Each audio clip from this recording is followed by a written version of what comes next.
Okay, let's see who's going home tonight. I'm trying to restart my TV to do Ready for Love. Hey, China, how you doing? Well, it looks like it didn't record. I don't know what happened. I wasn't home. I don't know if it's something wrong with my cable box or if the cable went out that night. Let me retry. Let me try to play it now.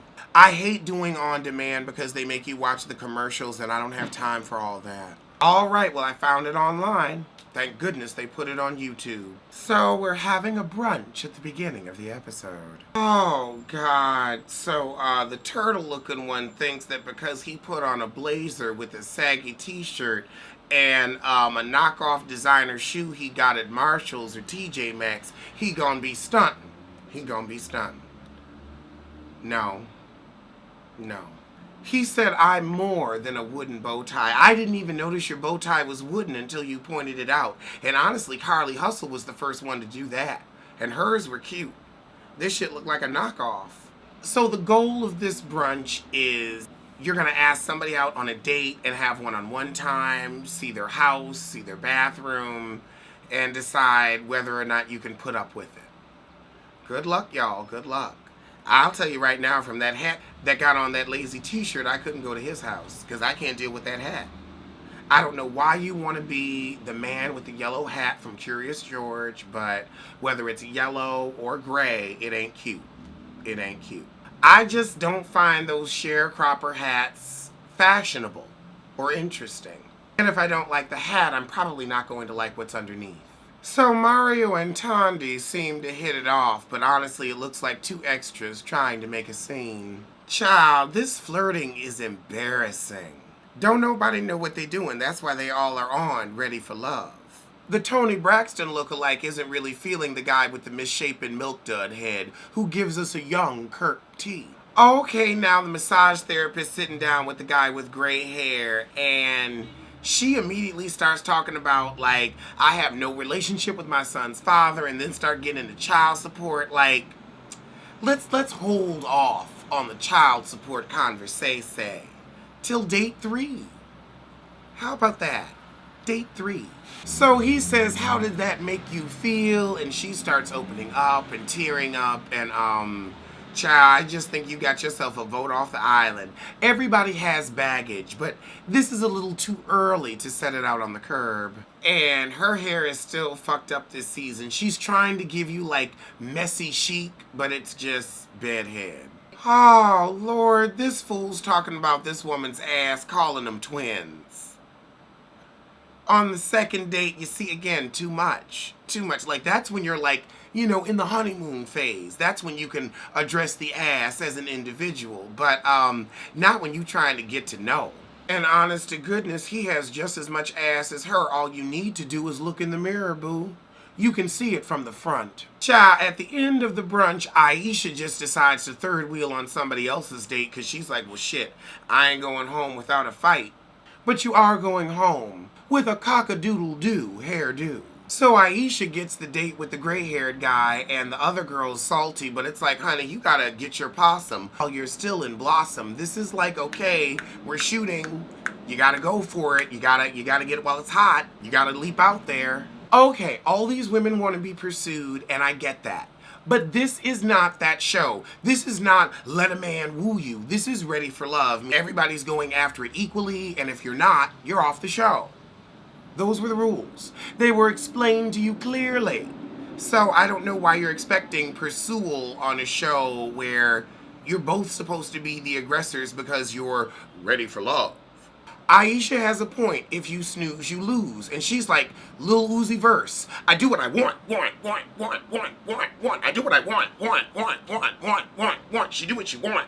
And she got the date and you didn't. And you was sitting there, you know, pussyfooting, for lack of a better expression. You was pussyfooting when you should have been sitting on a lap. Okay, so now we have a group date with some of them. I don't know who all of them is. It's too many right now. Let's get it down to, you know, maybe a good 6 or 8. And then I can get all the names straight. Oh, God, we got Shitty Hat and Talk Too Much, the one with the beard.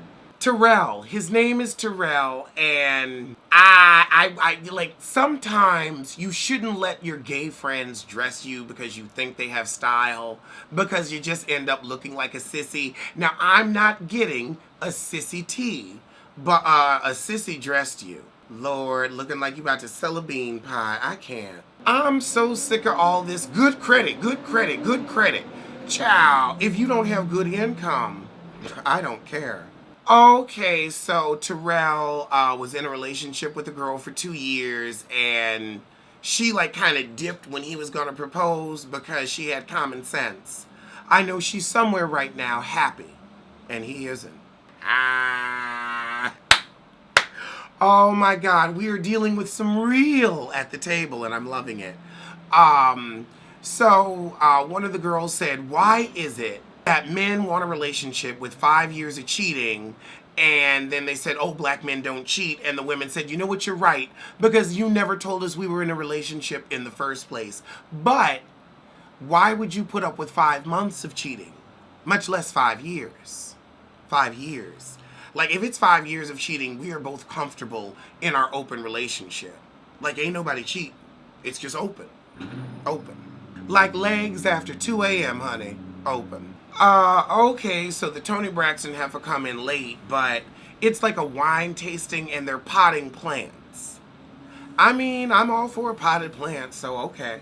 Never have heard of a potting plant date, but I would go on one, because that way you can be like, all right, our relationship is gonna grow like this rose bush. Okay, so this heifer got that little heart from Jimmy on camera, and somebody else the shitty hat guy brought it up to her at the dinner, and she's like, oh my God, how did people know? Because you did it on camera. The producers told that tea, not Jimmy. Jimmy probably gave one of them things to every heifer there, and if he hasn't, he's gonna. Okay, and Alexis got what she wanted. Now the girl that's with Jimmy is pissed that she didn't get a heart, but the other heifer did. That's why you don't do stupid shit like that on camera. But, you know, he want a plot line. He want a plot line. I could see him on Love and Hip Hop as Karen King's love interest. Oh, God. So Divine going to dinner with, young Kirk. Young Kirk. But that date went the way of the dinosaur. I mean, he doesn't seem ready for love. Okay, now we've got, the guy that has like the little dots on his head, and I don't know who this is. They got to put their names up and keep them up. But she's not religious and he is, and that's going to be an issue. And so now he going to lead a prayer before the meal when this woman just said she wasn't religious. Like, you can't respect that. Okay. Okay. Angie, her name is Angie. Thanks, chat. Okay, so now, a bunch of them are getting on some type of boozy trolley. Since he had that bad date with the other one, he's feeling Tandy on the trolley. The comedian was hoping it was going to be her, but I guess the joke, dear, was on you. The cat daddy is feeling Reva, and I don't even think she's there. The comedian is feeling Darren. Okay, now Tandy's saying that Tweety Bird was dry snitching because she brought up the fact that one of the guys had a date with somebody else, but that's what y'all are doing, so it's not that big of a deal. Like, it's not like, ooh, you going behind somebody's back. It's like, you're all here to date each other.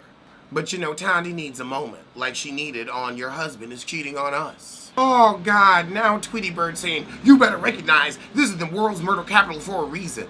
Okay.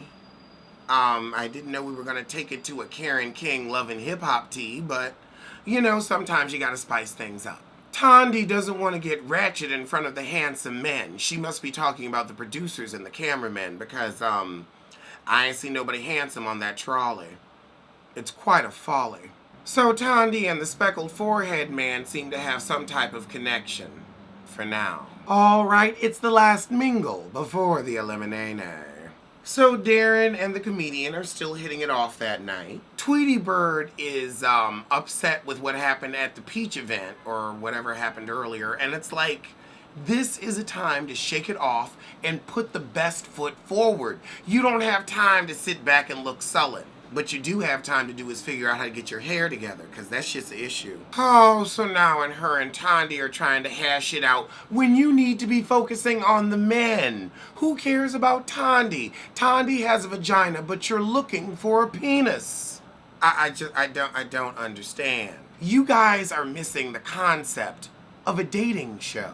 So we got Cat Daddy Chica setting up this detente between Tweety Bird and Tandy. And then you have London popping in from the side like the peanut gallery. The women have a point. Why are you in women's business? But, I mean, if they are trying to get everybody to get along, I could see them trying to be like, oh, let me be a peacemaker and try to be attractive.